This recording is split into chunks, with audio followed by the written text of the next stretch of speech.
नमस्कार दोस्तों, मैं अंजनी नमस्ते संस्कृताय। आज आप क्लास में चंद्रा क्लासेस की ओर से आपका स्वागत है, अभिनंदन है।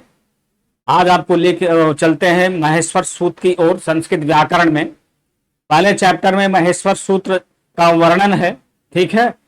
पूरा संस्कृत व्याकरण ही महेश्वर सूत्र और पाणिनि जी के अष्टाध्यायी पे टिका हुआ है, ठीक है। माहेश्वर सूत्र क्या चीज होता है, आइए हम लोग जानेंगे, समझेंगे, ठीक है। माहेश्वर सूत्र, इसकी एक थोड़ी सी झलक, थोड़ा सा मैं कहानी आपको बताना चाहता हूं, इसका एक बेसिक लेना चाहता हूं, ठीक। माहेश्वर सूत्र क्यों है, क्या चीज है, किस रूप में आया, कैसे आया ठीक। एक बार की ये कहानी मैं आपको बताना चाहता हूं। एक बार क्या हुआ, भगवान शिव हमारे जो आराध्य है, हम सब लोगों के जो आराध्य है, महादेव, ठीक है। उन्होंने शिव तांडव किया। शिव तांडव जब कर रहे थे, उसी के दौरान, ठीक है, उनके डमरू से 14 ध्वनियों की एक गाथा उत्पन्न हुई। मतलब ये कह सकते हैं, उन्होंने नृत्य करते समय अपने डमरू को जब बजाया था, 14 ध्वनि उत्पन्न हुई थी, ठीक है।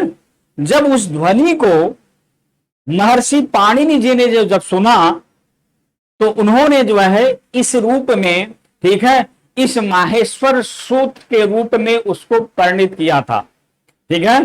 जैसे आप ये कह सकते हो, जो व्यक्ति जानकार होता है, कहीं कथा चल रही है, कहीं प्रवचन चल रहा है, ठीक है, तो किस प्रकार का ज्ञान का वहां पे समीकरण चलता है, अथवा ज्ञान का वह वैल्यू है, जो जानकार व्यक्ति है वो वहां पे समझ जाएगा। एक कॉमन भाषा में यदि हम लेते हैं, ठीक है, यदि कोई सुना रहे, एक छोटी सी कहानी आप सुने होंगे, ठीक। एक बार का क्या हुआ, एक बार एक लालची व्यक्ति गांव से गुजर रहा था। वो सुनार टाइप का था, ठीक। सोने का एक था, वो कटोरा था। सोने का कटोरा को देखने के बाद उसके मन में लालच, एक बूढ़ी दादी के रूप में बैठी हुई थी, वो देना चाहती थी, ठीक है। उसने कहा ये बेकार है, कोई काम का नहीं है, ठीक है। तो उसके मन में लालसा ये थी कि मैं इसको फ्री में ही ऐसे ले लूं, ठीक। मैं इस सूत्र से जुड़ा हुआ एक कहानी मैं आपको बता रहा हूं, मैं इसको फ्री में ले लूं। तो उसने सोचा, अभी जब मैं लौटूंगा तो ये बुढ़िया हमें अपने आप ही ऐसे दे देगी। लेकिन उधर से एक ईमानदार व्यापारी गुजरा। उस बूढ़ी दादी ने उसको जब दिया, तो उसने कहा, ये दादी जी, ये सोने का कटोरा है, जितना मेरे पास है ये बर्तन है, और जितना मेरे पास रुपया धन हो, उससे कहीं ज्यादा इसकी कीमत है, ठीक है।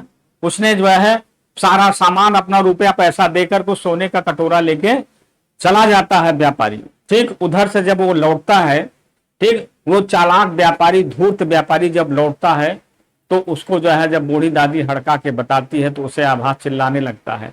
तो यहां कहने का मतलब, वो जो जानकार व्यक्ति था, ठीक, वो जानकार व्यक्ति, उसको आभास है इसकी वैल्यू क्या है, ठीक है।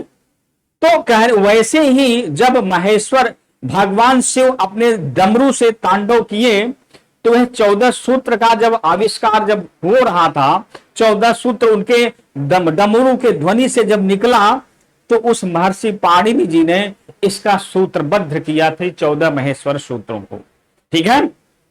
इसलिए इसका एक नाम क्या कहा जाता है, और शिव प्रसाद के नाम से भी जाना जाता है, ठीक। और दूसरा नाम इसको और भी क्या कहा जाता है, शिव सूत्र। शिव सूत्र कहा जाता है, शिव सूत्र भी के नाम से भी जाना जाता है। अन्य एक और नाम भी महेश्वर जी ने इसको उपदेश के रूप में उपदेश दिया था, तो इसको क्या कहा जाता है, तीसरा नाम उपदेश भी के रूप में भी जाना जाता है, उपदेश के रूप में भी जाना जाता है, ठीक। लास्ट इसका क्या है, शिव सूत्र जालम। इसको एक अन्य नाम भी जाना जाता है, क्या, शिव सूत्र जालम। शिव सूत्र जालम के नाम से भी जाना जाता है। इस तरीके से इसके अन्य 4 नाम और भी इस माहेश्वर सूत्र के हैं, ठीक है। आइए हम लोग इसको एक बार पहले उच्चारण करते हैं, ठीक। कुल कितने हैं, 14 हैं। कितने महेश्वर सूत्र हैं, कुल 14 है। ये 14 महेश्वर सूत्र हैं, ठीक है। अ इ उण ठीक, अ ई उण री रिक ए ओंग ए औच हय वरट लण इय मंगड़नम झभई घड़धस जब गड़दस खप छट चटतो कपय सससर और हल। इस तरीके से है, क्या है ये 14 महेश्वर सूत्र, अयूण रेलिक ए ओंग ए औच हय वरट लण इया मंगड़नम झभय घड़धस जब गड़दस खप छटत चटतो कपय सससर और हल। इस तरीके से ये टोटल जो है 14 महेश्वर सूत्र है। तो 14 है, इसमें जो है इत संज्ञा के रूप में भी जाना जाता है। ठीक है, इत संज्ञा क्या है? ठीक, अब यहां पे ये देखिए, ये जो है अयुण से जो है लेकर के अण तक, ठीक है, यहां जो अण है जो है इसका क्या है? इत संज्ञा। ठीक, ये 14 ही महेश्वर सूत्र है, तो 14 इसके इत संज्ञक वर्ण भी है। ठीक है, इत संज्ञक वर्ण। ठीक, ये अण क और ये अंग च फिर धट्टा अण मा इया सा सा व य र और हल ल। इस तरीके से ये टोटल जो है इत संज्ञक कितने वर्ण हैं? इत संज्ञक भी जो है इत संज्ञक वर्ण, इत संज्ञक वर्ण भी 14 ही हैं। ये भी एक प्रश्न बन सकते हैं। UP TET, super TET, C TET इत्यादि इन एग्जामों में 1 से 2 प्रश्न जो है इस महेश्वर सूत्र से ही पूछे जाते हैं। तो मेरा यह सुविचार है कि आप लोग जो है इस महेश्वर सूत्र को अपने टिप्स पे लर्न कर लीजिए। ठीक है, आप सुबह उठिए, सुबह उठने पर आप केवल एक काम करिए, इसमें मात्र 2 मिनट का या 1 मिनट का समय लगेगा। 1 से 2 बार आप जरूर इसको जो है रट लिया करिए, 1 से 2 बार, उसके बाद इसको वहां से बंद कर दीजिए। ठीक है, अब आप देखिए इसका मतलब क्या है, महेश्वर सूत्र का मतलब क्या हो रहा है यहाँ पे, हमें इसको क्यों पढ़ें, इसके लिए हमें ये क्यों हमारे लिए जरूरी है। यदि हमें संस्कृत पढ़ना है तो संस्कृत का अगर बेस देखेंगे तो इसी पर ही टिका हुआ है। हमें इसको मुख्य रूप से या विशेष रूप से जिसको पढ़ना है, देखना ही है। ठीक है, ठीक, ये इसमें प्रत्याहार का निर्माण होता है। क्या होता है? इसमें प्रत्याहार का निर्माण किया जाता है। ठीक है, अगर हमें जो है अक प्रत्यय अगर बनाना है, ठीक, अक प्रत्यय यदि हमें बनाना है तो कैसे बनाएंगे? ठीक, अ ई उ न री लिक, ठीक, री लिक, कुल टोटल कितने आ रहे हैं? 1 2 3 4 और 5, कुल कितने स्वरांत आ रहे हैं? उसमें स्वर बल कितने स्वर आ रहे हैं? कुल 5 स्वर आ रहे हैं। अक प्रत्यय में अगर हम बनाएंगे, ठीक है, अक प्रत्यय का निर्माण करेंगे तो अक में जो है कुल कितने आएंगे? यहां से यहां तक। अब आप सोचिए कि अक हम बना रहे हैं तो हम जो है इन वर्णों को जो है क्यों लें? क को क्यों लें? आ को क्यों ना लें?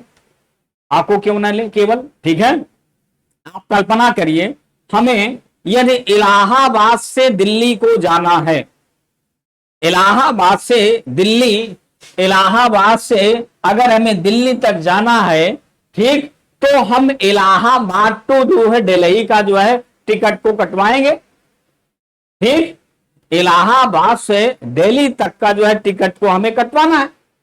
उसके बीच में बहुत सारे स्टेशन आ जाते हैं, बहुत सारे स्टेशन आएंगे। ठीक है, तो हम केवल इलाहाबाद में अभी स्वयं ही मौजूद हैं, तो इलाहाबाद से लेकर के जिस स्थान तक हमें जाना है उस स्थान को वहां इंगित करेंगे, उस स्थान को वहां इंगित करेंगे। ठीक है, तो हमें अक बनाना है, अक प्रत्यय का निर्माण करना है, तो अ से लेकर के क तक, अ से लेकर के क तक जितने भी इसमें वर्ण आएंगे वो सारे जो है क्या हो जाएंगे? वो इसके अंतर्गत हो जाएंगे। अ से लेकर के क तक अगर हमें अक प्रत्यय का निर्माण करना है तो क्या करना है? अ से लेकर के क तक जितने भी इसमें वर्ण आ रहे हैं वो सारे इसके अंतर्गत हो जाएंगे। वो हो जाएगा अक प्रत्याहार। ठीक है, वो हो जाएंगे अक प्रत्याहार। ठीक, अगर हमें जो है आगे हमें जो है बनाना अच बनाना है तो अच बनाना है तो यहां भी वही आ जाता है। तो अ से लेकर के च तक ठीक है। अ से लेकर के च तक यदि हमें अच प्रत्यय का निर्माण करना है तो अ से लेकर के च तक देखेंगे, तब हम जो है उस अ प्रत्यय को बना सकते हैं, उस प्रत्यय का निर्माण कर सकते हैं। ठीक है, ठीक। तो यहां क्या लेंगे अ, और इधर क्या लेंगे च। कहने का मतलब अ से लेकर के छ तक ये सारे जो है वर्ण का वहां वास हो जाएगा, सारे वर्ण वहां पे हो जाएंगे। ठीक है, ऐसे अन्य प्रत्यय का भी हमें जैसे अगर निर्माण करना है, यण का निर्माण करना है, तो यण प्रत्यय का अगर हमें निर्माण करना है तो हम कैसे लेंगे, ये देखिए य से लेकर के कहां तक अण तक। ठीक, कितने वर्ण आ रहे हैं, य व र और उसके बाद ल। ठीक, य व र और ल, ये जो ट है, ट का जो है इत संज्ञा हो जाएगी। कुल इसमें जो है 4 आ रहे हैं। ठीक है, इस तरीके से हमें यहां पे यण प्रत्यय लिख देना है। ठीक, तो कहने का मतलब कुल टोटल कितने जो है महर्षि पाणिनि जो है कितने बताए हैं प्रत्यय, कुल 42 एंड 43 प्रत्यय का निर्माण हुआ है। यदि आपके एग्जाम में 42 आ जाता है तो 42 भी टिक करेंगे, यदि 43 नहीं 43 नहीं दिया गया है, इन दोनों में से कोई अगर 42 आ गया तो 42 ही शेर है। ठीक है, अगर 43 आ जाएगा तो 43 होगा ही, कंफर्म है। अधिक इन केस जो है यदि संस्कृत में कुल कितने प्रत्याहार होते हैं तो मूलतः जो है कितने 43 होते हैं, लेकिन 42 आ जाएगा तो वहां 42 भी माना जाएगा। ठीक है, इस तरीके से कुल जो है इस तरीके से कुल 42 से 43 प्रत्यय का निर्माण, प्रत्याहार का निर्माण किया गया है संस्कृत व्याकरण में। ठीक है, आगे हम जो है देखेंगे। अब देखिए अ से लेकर के च तक, अ से लेकर के च तक ये सारे स्वर आ जा रहे हैं। हम अ से लेकर के अगर च तक देखेंगे तो इसके अंतर्गत कितने आ रहे हैं, सारे ये सारे जो है क्या आ जा रहे हैं, सारे स्वर का जो है इसमें विधान हो गया। ठीक, सारे स्वर का विधान हो गया। ठीक है, अगर इसको हम कह दिए तो ये सारे इसमें स्वर आ गए हैं। ठीक, सारे स्वर आ गए हैं।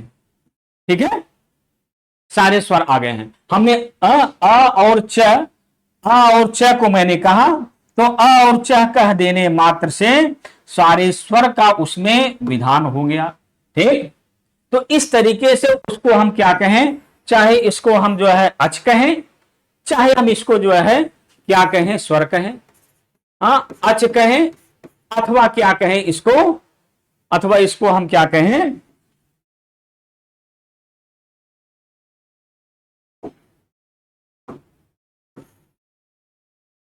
हमने अच कहा, अथवा इसको हम क्या कह दिए स्वर कह दिए।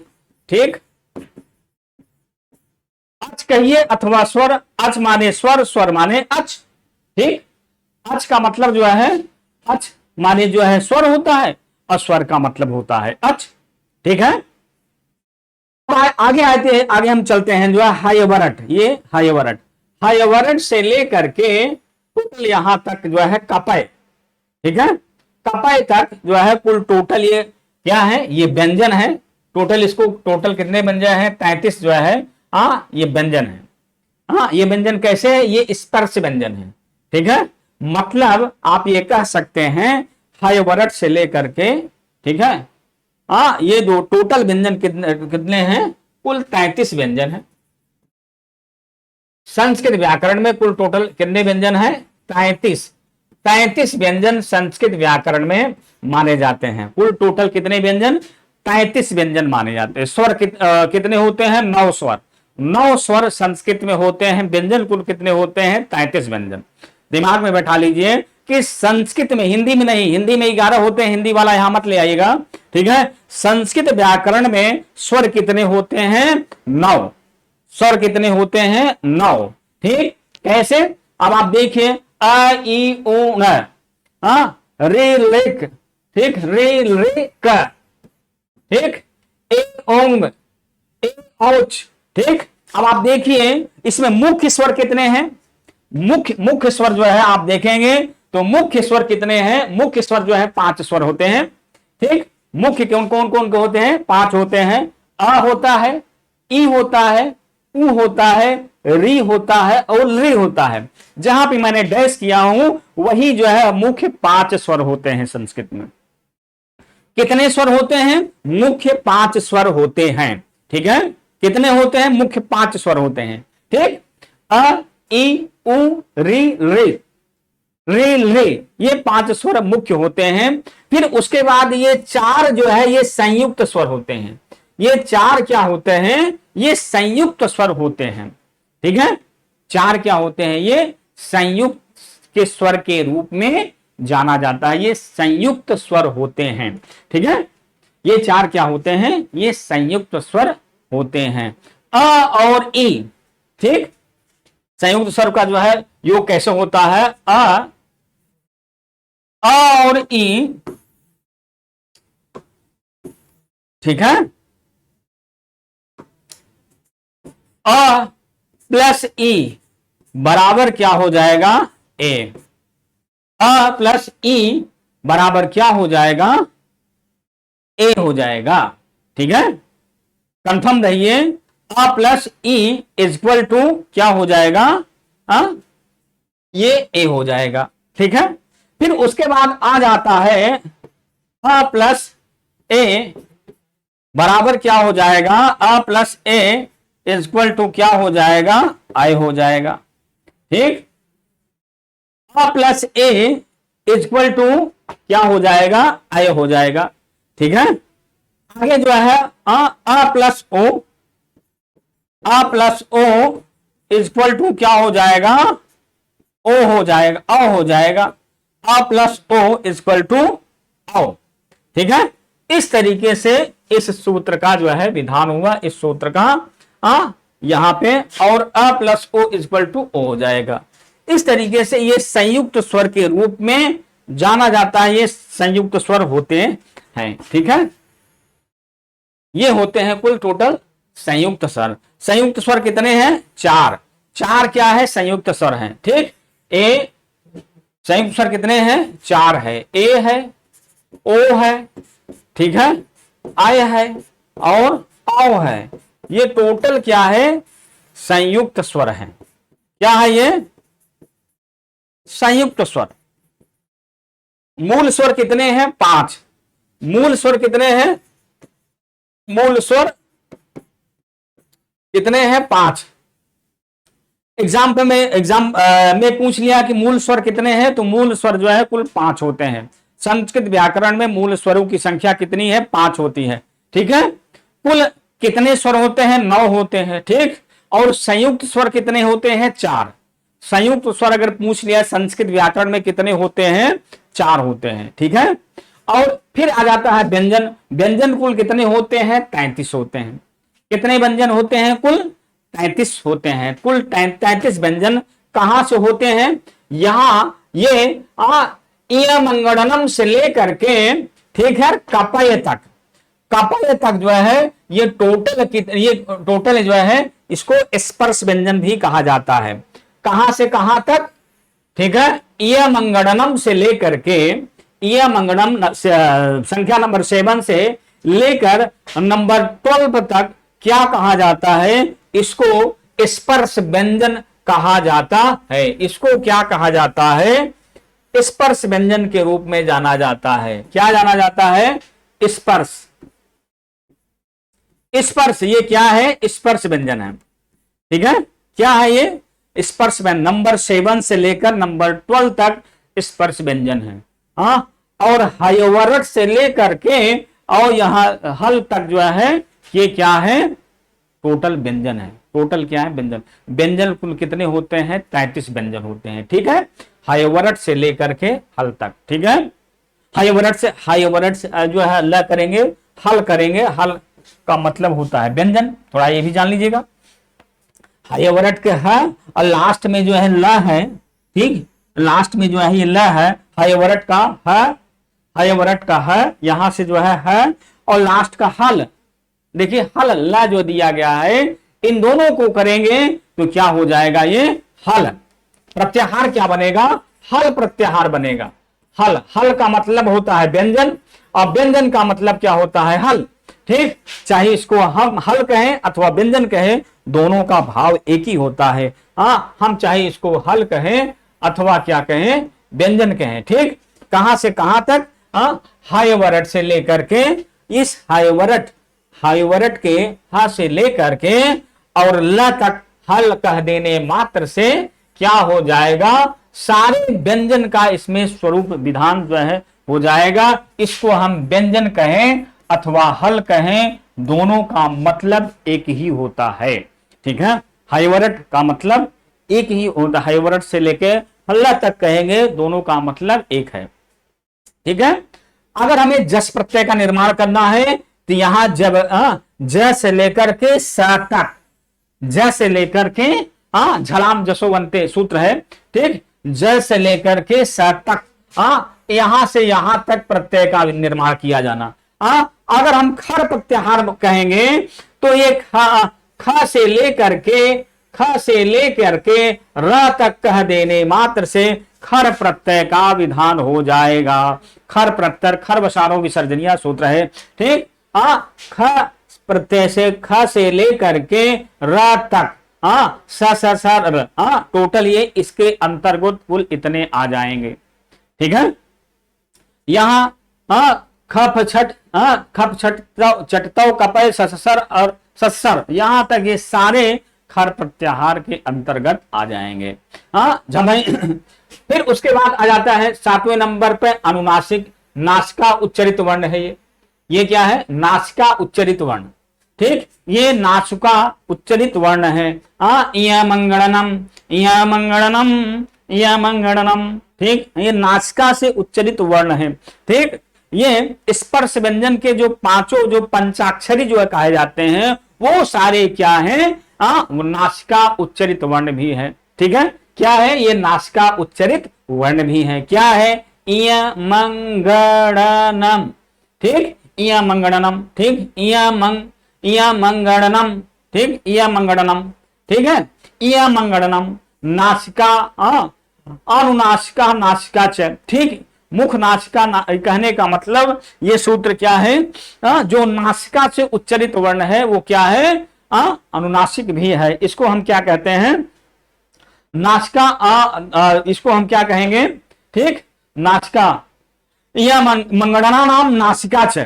ठीक है, यह मंगणना नाम नासिका च, इट मीन्स कहने का मतलब जो नासिका से बोले जाने वाले जो वर्ण होते हैं उसको अनुनासिक, नासिका उच्चरित वर्ण। कहां से कहां तक है, मंगणनम, ये कुल टोटल 5 है। टोटल है कितने हैं, 5 हैं। ठीक, ये 5 जो है नासिका उच्चरित वर्ण भी कहे जाते हैं। ठीक है, तो अभी तक हमने जो है इसमें कितने प्रश्न बन सकते हैं, कुल टोटल कितने इत संज्ञक होते हैं, 14 हमने बताया। कुल टोटल जो है ये 14 इसके जो है सूत्र हैं। ठीक, और 14 ही जो है इसमें इत संज्ञा है।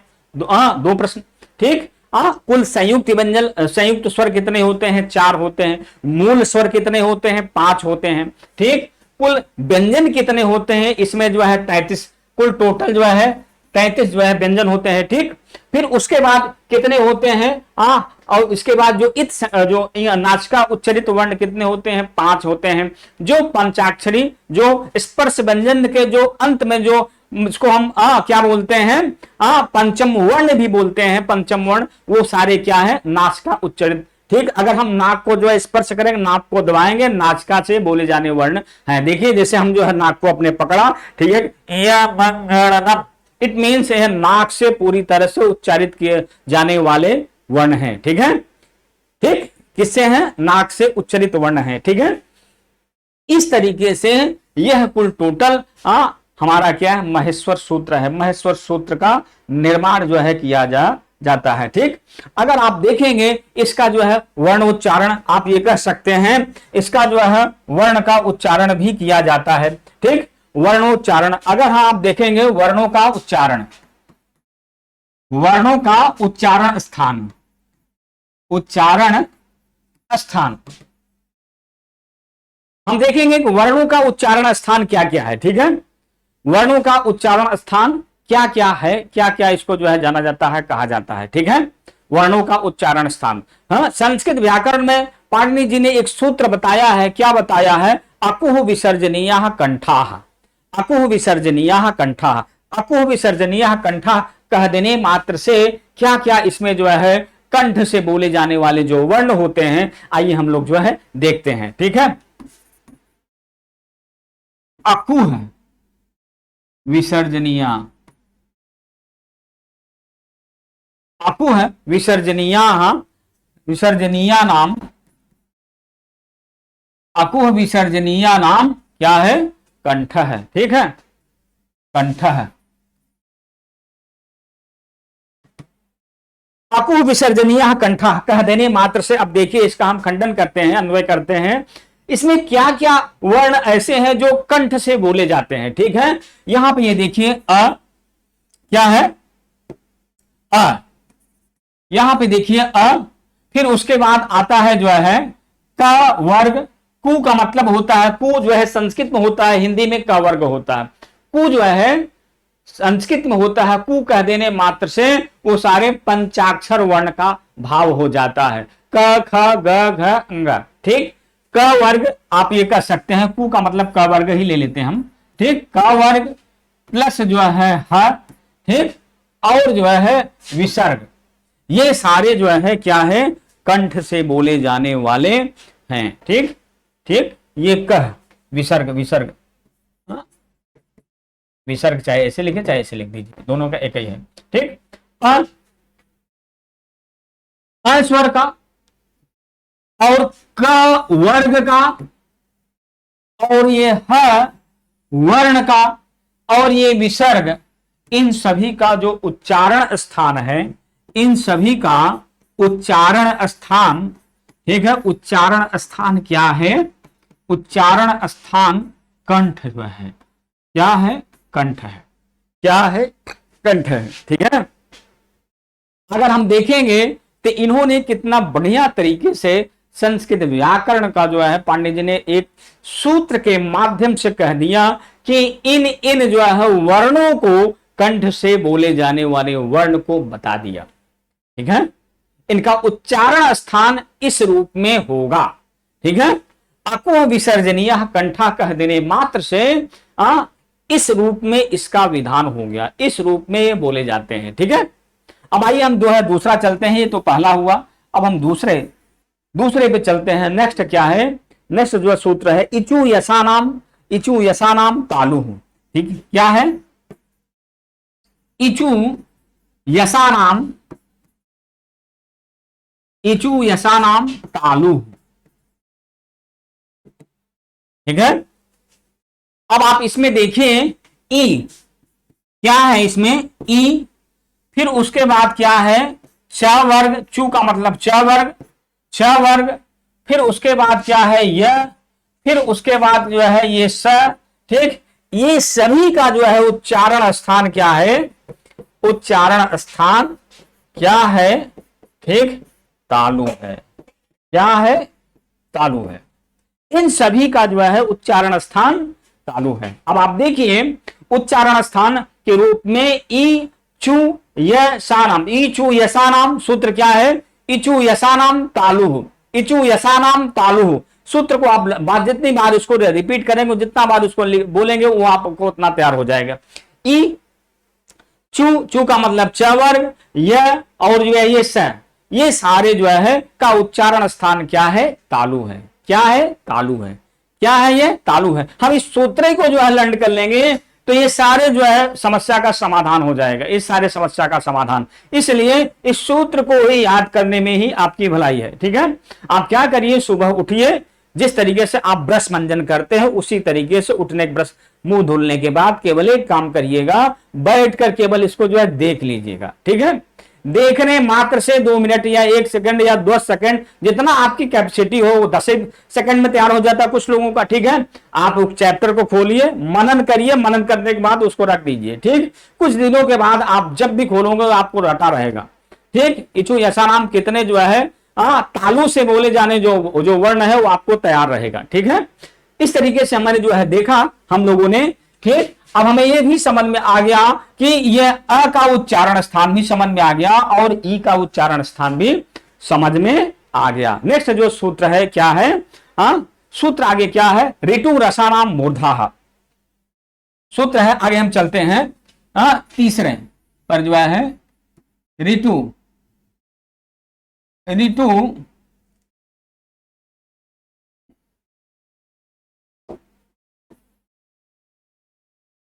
सूत्र है ऋतु रसानाम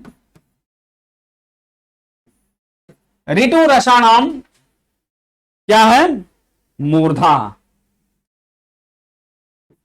ऋतु रसानाम मूर्धा। ठीक है, अब आप इसमें ये देखें कौन कौन से वर्ण जो है मूर्धा से बोले जाने वाले होते हैं।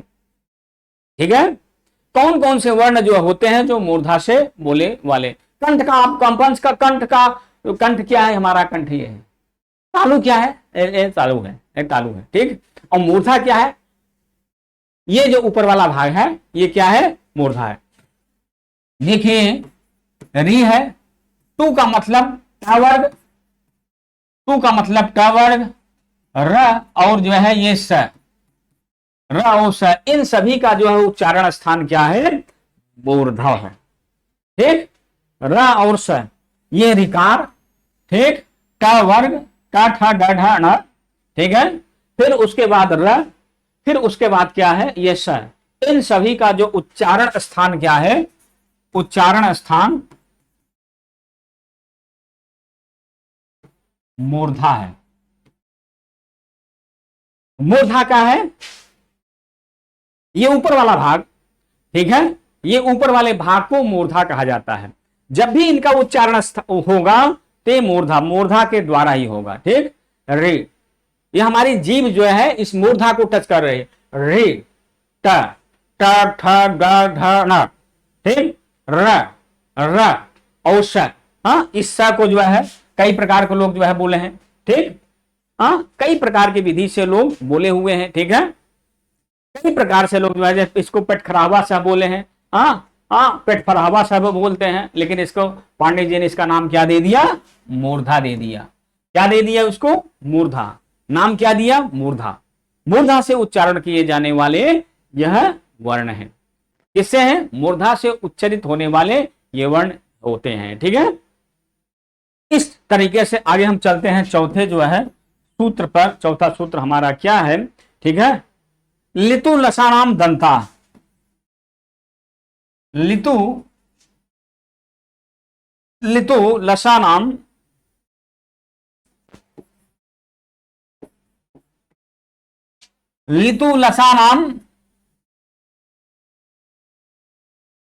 दंता। ठीक है, अब आप देखिए ली क्या क्या वर्ण है, री है, फिर उसके बाद प्लस तू का मतलब ता वर्ग, फिर उसके बाद जो है ल है, फिर उसके बाद क्या है, स है।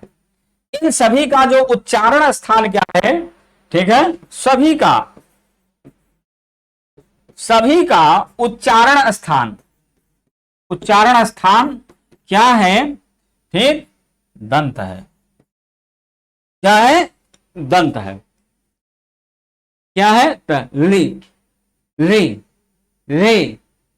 जब हम ली बोलेंगे तो ये हमारी जीभ जो है आकर इस दांत को टच करेगी। ठीक, ली कहेंगे तो हमारी जो ये दांत, हमारे ये जो जीभ है, जो जिह्वा है, इस दांत को आके स्पर्श कर रही है।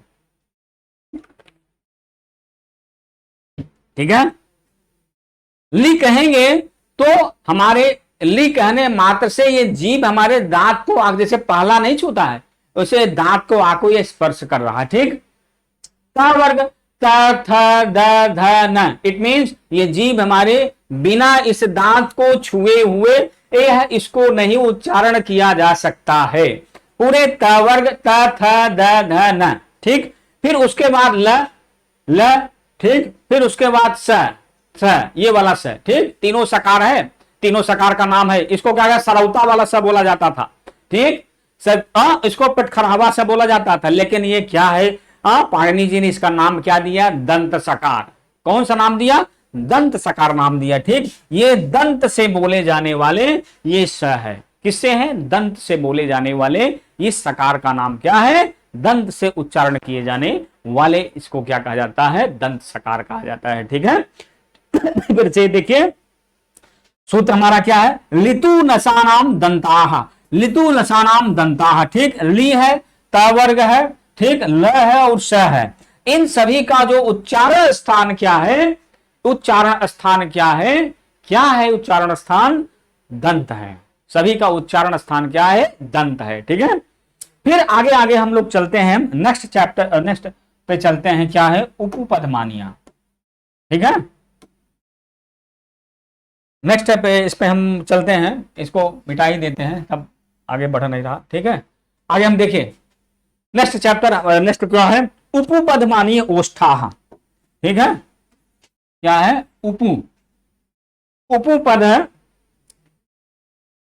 उपपद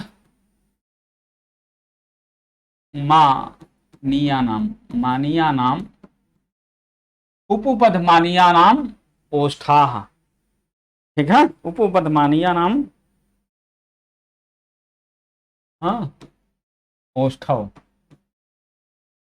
ठीक, अब आप देखिए इसमें क्या है? ठीक, उ है, उ है, पू का मतलब होता है प वर्ग।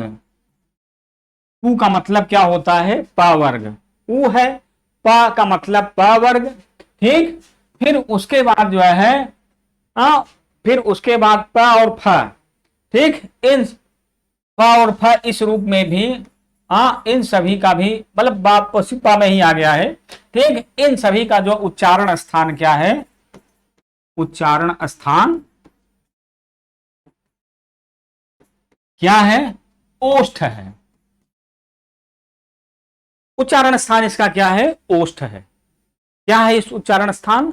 ओष्ठ के रूप में जाना जाता है। ठीक, उ और पा वर्ग, जब तक हमारे दोनों ओठ का समन्वय मिलन नहीं होगा तब तक इसको हम बोल नहीं सकते हैं। ठीक है, जैसे प, फ, ब, भ, म, उ, देखिए दोनों ओठ का संयोग बनता है उ कहने मात्र से, उ ओ। ठीक, इन सबको कहने मात्र से, ठीक, दोनों ओष्ठों का संयोग बन रहा है और प वर्ग कहने मात्र से प फा प का मिलन हो रहा, दोनों ओठों का मिलन जहां पे हो रहा है, ठीक, वह क्या है? ओष्ठ। ओष्ठ का ही ओष्ठ में मिलन हो रहा है, इसलिए इसका उच्चारण स्थान क्या हो गया? ओष्ठ हो गया। उच्चारण स्थान क्या हो गया? ओष्ठ हो गया। ठीक है, हम कैसे जाने? उच्चारण स्थान ओष्ठ के रूप में जाने, इसका उच्चारण स्थान ओष्ठ के रूप में जाना जाता है। ठीक, और मैंने एक 7वें नंबर पर मैंने आपको बताया था, माहेश्वर सूत्र के 7वें नंबर पर क्या था? इय मंगणनम, इय मंगणनम बताया था ना, इय मंगणनाम नासिका च। ठीक है, सूत्र भी पाणिनि जी ने बता दिया, इय मंगणनाम। ठीक है, इय मंगणनाम नासिका च, नासिका च। ठीक है, अब आप देखिए ये मंगणनाम नासिका च, ये सारे जो है ये पंचाक्षरी, ये क्या है? पांचों अक्षर। ये क्या है? ये है, म है, अंग है, ण है और न है। ये पांचों अक्षर क्या है? इसको हम क्या है? नासिका से उच्चरित वर्ण है। क्या है ये? नासिका से उच्चारण किए जाने वाले ये वर्ण है। ठीक है, मूल स्वर कितने होते हैं? 5 होते हैं। संयुक्त स्वर कितने होते हैं? 4 होते हैं। ठीक, नासिका से जो उच्चारण किए जाने वाले कितने होते हैं? 5 होते हैं। इसको मैंने आपको बताया, और जो है सभी का जो है उच्चारण स्थान अपना अपना सूत्र के माध्यम से बताया। फिर एक बार हम लोग इसको रिपीट करते हैं, पुनः जो है पहले चैप्टर पे आते हैं, देखते हैं पुनः पहले चैप्टर से। ठीक, हम क्या पढ़ रहे हैं? संज्ञा सूत्र पढ़ रहे हैं। ये संज्ञा का प्रकरण चल रहा है, पहला चैप्टर है। हमारे संस्कृत व्याकरण का जो विधान होता है, अगर हमें संस्कृत पढ़ना है तो हमें इस महेश्वर सूत्र को देखना है। ठीक, जब तक इस पृथ्वी पे महेश्वर भगवान शिव हैं तब तक ये महेश्वर सूत्र है। भगवान, क्योंकि उन्हीं का है आशीर्वाद से ही निकला हुआ ये क्या है महेश्वर सूत्र, उन्हीं के कर्मफल के माध्यम से ही निकला हुआ है। आप ये कह सकते हो कि उनका आशीर्वाद ही हम लोगों को यह प्राप्त हुआ है, महर्षियों को प्राप्त हुआ, महर्षियों के द्वारा हम सभी लोग उसका अध्ययन अध्यापन कर रहे हैं। ठीक है, जो विद्वान लोग, जो महर्षि लोग जो बताए हुए हैं उसी का हम लोग उसका अनुकरण कर रहे हैं। ठीक है, एक बार पुनः हम लोग जो है इस महेश्वर सूत्र का जो है पाठ करते हैं। महेश्वर सूत्र को एक बार पुनः जो है बोलते हैं अपने अपने माध्यम से। कहला जो है क्या है, एक बार पुनः जो है इसका उच्चारण करते हैं। फिर से देखिए एक बार देखकर, अ ई उ न री लेक ए ओंग ए औच हाय वरट हाय वरट लण इय मंगड़नम। ठीक, इय मंगड़नम, इय मंगड़नम। ठीक, जभई घड़धस घड़धस। ठीक, जब घड़धस खप छटत चटतो कपय ससर और हल। आप ये कह सकते हैं कि ये 7वें नंबर से लेकर के 12वें नंबर तक क्या है, ये क्या है, मैंने आपको बताया था ये स्पर्श व्यंजन है। ठीक, और ह से लेकर के ल तक टोटल 33 व्यंजन है। ठीक, फिर उसके बाद 13 और 14 क्या है, 13 और 14 क्या है, ये है स्पर्श व्यंजन, सॉरी ये क्या है ऊष्म व्यंजन। क्या है, ये है ऊष्म व्यंजन। अभी देखिए 13 और 14 स और ह, तीनों सकार और है, ये क्या है ऊष्म व्यंजन। ठीक, 13 और 14 नंबर पे क्या है ऊष्म व्यंजन का विधान हो। 13 और 14 नंबर क्या है ऊष्म व्यंजन है। ठीक है, 13 और 14 ऊष्म व्यंजन है। ठीक, अब आप इस विधि को जो है केवल आपको लर्न करना है। ठीक, थोड़ा से आप जो है देखना है अयुण। ठीक है, अयुण एक व्यक्ति ऐसा उड़ा जाके कहां पे गिरा। ठीक, ठीक, रिलिक री जिसके अंदर ऋषि पंद्व है वही उसका लक लक लक लक काम करेगा भाई।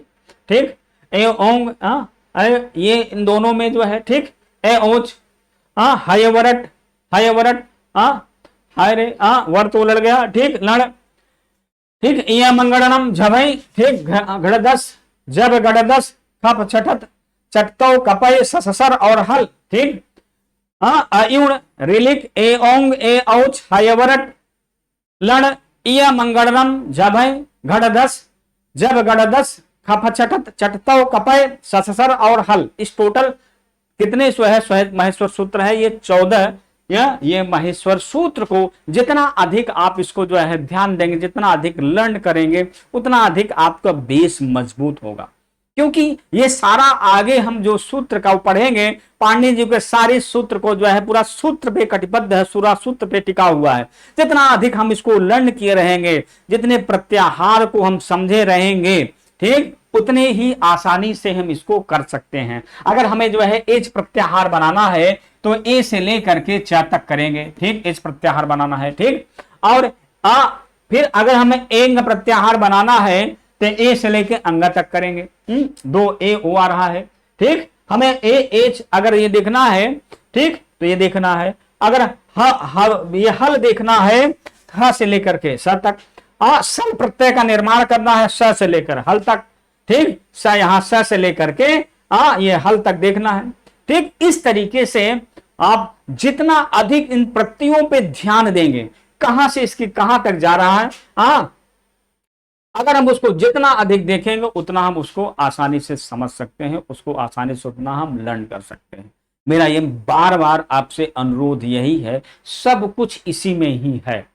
अगर आप देखेंगे तो सब कुछ इसी में ही प्राप्त करेंगे। इसी के माध्यम से पूरे 4000 सूत्रों का निर्माण पाणिनि जी ने अपने अष्टाध्यायी में वर्णित कर दिया है। ठीक, एक अध्याय में 4 पाद, कुल टोटल कितने अध्याय हैं, 8 अध्याय, हर एक अध्याय में 4 पाद, हर एक अध्याय में 4 पाद। ठीक, अब आप सोचिए उसका कितना जो है सूत्र का विधान है। ठीक, इस तरीके से बिना इसके उस सूत्र का कोई वैल्यू नहीं है। इसी से संयोग से वह सूत्र का निर्माण किया गया है, इसी से संयोग से उस 4000 सूत्र का निर्माण किया गया है। तो मेरा आपसे बार बार अनुरोध है, इसको आप बखूबी अच्छी तरह जो है समझिएगा। अगर एक बार नहीं समझ में आएगा तो दोबारा समझिएगा बेटा, मेरा उसको मैं दोबारा फिर से बताऊंगा। लेकिन जब भी समझिए तो उसमें बेसिक्स जो है जरूर समझिए। हाँ, बेसिक जब तक आपके दिमाग में कॉन्सेप्ट नहीं जाएगा तब तक वो समझ में नहीं आएगा। बेस के पकड़ने की कोशिश करिए, एक बार नहीं 2 बार पढ़िए। जिस दिन आप बेस पकड़ लेंगे उस दिन ये संस्कृत आपको व्याकरण बड़ा हल्का सा लगेगा, जो आपको कठिन लग रहा सबसे इजी सब्जेक्ट लगेगा। मैं कहता हूं, चैलेंज के साथ कहता हूं, लेकिन जिस दिन आप बेस को पकड़ लेंगे उसी दिन से, ठीक है। मैं धन्यवाद वह स्टूडेंट्स, आज की क्लास का मैं इतना ही। नमो नमः, नमो संस्कृताय। आज की क्लास का बस इतना ही। धन्यवाद स्टूडेंट्स, कल मैं फिर मिलूंगा इसी टाइम इसी घड़ी। धन्यवाद स्टूडेंट्स।